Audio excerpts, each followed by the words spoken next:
አሰላሙ አለይኩም ወራህመቱላሂ ወበረካቱሁ። እንደምን አላችሁ? ሐጅ በዘመናት መካከል የተሰኘው መሰናዷችን እንደቀጠለ ነው። ዛሬ ስለ ሀጀሩል አስወድና መቃም ኢብራሂም እናወጋለን። አብራችሁን ቆዩ። በካዕባ ዙሪያ ከሚገኙ ቦታዎች መካከል ሀጀሩል አስወድ አንዱ ነው። ሀጀሩል አስወድ ወይም ጥቁሩ ድንጋይ በካዕባ ምስራቃዊ ማዕዘን የሚገኝ ነው። በሐጅ ወቅት በርካታ ሁጃጆች ሀጀሩል አስወድን ለመሳም ይሻማሉ። ዑመር ኢብኑል ኸጣብ የሚያገለግለውን ሀጀሩል አስወድ የተባለውን ጥቁር ድንጋይ ሲስሙ እንዲህ ብሎ እንደነበር ይነገራል። አንተ መጥቀምም ሆነ መጉዳት የማትችል ድንጋይ መሆንህን አውቃለሁ። ነቢዩ ሰለላሁ ዐለይሂ ወሰለም ሲስሙህ ባላይ ኖሮ አልስምህም ነበር ብለዋል። ሀጀሩል አስወድ ከጀነት የወረደ ድንጋይ ሲሆን በቀለሙም እጅግ ነጭ እንደነበረና በሰው ልጆች ኃጢአት ምክንያት እንደጠቆረ በሐዲሳዊ ምንጮች ተጠቅሷል። ኢብኑ አባስ ረዲየላሁ አንሁ ከመልእክተኛው ዓለይሂ ሰላቱ ወሰላም ሲሉ ሰምቻለሁ እንዳሉት ሀጀሩል አስወድ ከጀነት የወረደ ድንጋይ እንደሆነ ገልጸዋል። ሐዲሱን የዘገቡት ትርሚዚ ናቸው። በሌላ የትርሚዚ ዘገባ እንዲሁ ኢብኑ አባስ ረዲየላሁ አንሁ ከመልእክተኛው ዓለይሂ ሰላቱ ወሰላም ሀጀሩል አስወድ ከወተት የነጣ ነጭ እንደነበርና በአደም ልጆች ወንጀል እንደጠቆረ አስተላልፈዋል። በሀጀሩል አስወድ ዙሪያ በርካታ ጉዳዮች የሚነገሩ ሲሆን በ930 በሺአ እስማኢሊ ወራሪዎች ተዘርፎ እንደነበር ይነገራል። ከዛንም በአሁኑ ባህሬን ወደሚገኝ አካባቢ ተወስዶ የነበረ ሲሆን በ952 ወደ ቦታው እንዲመለስ ተደርጓል። በወቅቱ ግን ወጥ የነበረው ሀጀሩል አስወድ ተሰብሯል። በሐጅ ወቅት ጠዋፍ ሲደረግ የጠዋፉ መነሻና መድረሻም ሀጀሩል አስወድ ነው። ነቢያት ረሱሉ ሰለላሁ ዐለይሂ ወሰለምን ጨምሮና ሷሃቦች ይህንን የከበረ ቦታ እንደሳሙት ይነገራል። መልእክተኛው ዐለይሂ ሰላቱ ወሰላም ከንቡዋቸው 5 ዓመታት በፊት ሀጀሩል አስወድን በቦታው እንዲቀመጥ ማድረግ እንደቻሉ ይነገራል። ከዛ ቀደም ባሉ ጊዜያት በቁረይሾች በኩል ከባድ የእርስ በርስ የጎሳ ጦርነቶች የነበሩ ሲሆን መልእክተኛው ዐለይሂ ሰላቱ ወሰላም ይህንን ግጭት ማብረድና ማስቆም የቻሉበትን ብልሃት ከዚህ ጋር ተያይዞ ይነሳል። በአሁኑ ወቅት ሀጀሩል አስወድ በብርማ ሽፋን ተሸፍኖ ይገኛል።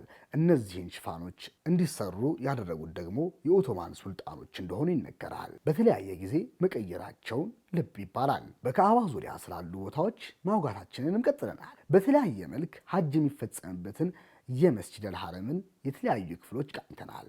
ዛሬም አንዱን እንዘክራለን። ይህም መቃም ኢብራሂም ተብሎ የሚጠራው ነው። መቃም ኢብራሂም በካዕባ ዙሪያ ካሉ ቦታዎች መሃል ሲሆን እንደ ሀጀሩል አስወድ ድንጋይ ነው። መቃም ኢብራሂም ትንሽ ለየት የሚያደርገው የካዕባ ግንባታ በኢብራሂም ዓለይሂ ሰላም እና በኢስማኤል ዓለይሂ ሰላም ሲደረግ የግንባታው ከፍታ ሲጨምር ኢብራሂም ዓለይሂ ሰላም ይህንን መቃም እየረገጡ ነው ግንባታውን የከወኑት። በመቃም ኢብራሂም ላይ የእግራቸው ዳር ያረፈበት ምልክትም ይታያል። በሌላ መልክ ደግሞ ከሀጀሩል አስወድ ጋር ከጀነት የወረደ ድንጋይ እንደሆነም ይነገራል። መቃም ኢብራሂም ቁርአንም ላይ በተለያዩ ቦታዎች ተጠቅሷል። ይህ የቦታው ክብርና ልቅና መታያ ይሆናል። መቃም ኢብራሂም በቁርአን ከተጠቀሰባቸው 2 ቦታዎች መሃል ሱረቱል በቀራ 125ኛው አንቀጽና ሱረቱል ኢምራን 97ኛው አንቀጽ ናቸው። እነዚህ አንቀጾች የመቃም ኢብራሂምን ተአምራዊ ይዘት ያስረዳሉ። ድንጋዩ 40 ሴንቲሜትር ቁመትና ስፋት ሲኖረው የኢብራሂም ዓለይሂ ሰላም የእግር ዳናም አርፎበታል። 10 ሴንቲሜትር የሚሆነውን የድንጋዩን ክፍል የኢብራሂም ዓለይሂ ሰላም የእግር ዳና የሚሸፍነው ነው። በተለያየ ምክንያት የእግር ዳናዎቹ መጠናቸው የሰፋም ነው። በ8ኛው ክፍለ ዘመን ድንጋዩ እንደተሰበረና በተለያዩ ይዘቶች እንደተከፈለ ሲነገር የብርማና ወርቅ ቅብ በመጠቀም ለመጠገን ተሞክሯል። በኦቶማን ዘመን ይህ ድንጋይ በግንባታ ተከድሎ የመቅደስ አይነት ቅርጽ ያለው እጥር ተሰርቶለት ነበር። በብረት ለማጠርም ተሞክሮ ነበር። እስከ 1967 እንደ አውሮፓውያን አቆጣጠር ድረስ በመቃም ኢብራሂም እንደ ጥላ ሆኖ ያገለግል የነበረው የእንጨት ቤት ሊነሳ ችሏል። ምክንያቱም በጠዋፍ ወቅት ለሁጃጆችና ኡምራ ለሚያደርጉ ምዕመናን አይመችም በሚል ነበር። በአሁኑ ጊዜ መቃም ኢብራሂም ከካዕባ በር ፊት ለፊት ጠዋፍ ለሚያደርጉ ምዕመናን በሚያመች መልኩ በውስን አጥር ውስጥ ይገኛል።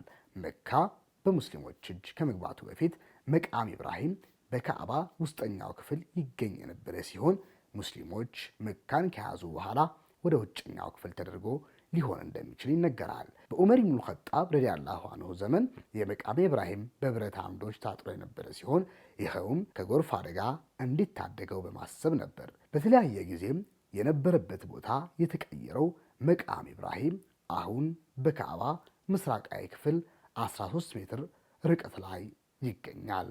ውድ ተመልካቾቼ ስለተከታተላችሁኝ አመሰግናለሁ። የኤዲ ፕላስን የማህበራዊ ትስስር ገጾች እንድትከተሉ እጋብዛችኋለሁኝ። ሪያድ አብዱል ጀባር ነበርኩኝ። አሰላሙ አለይኩም ወራህመቱላሂ ወበረካቱሁ። الحمد والنعمة لك والملك لا شريك لك لبيك اللهم لبيك لبيك لا شريك لك لبيك إن الحمد والنعمة لك والملك لا شريك لك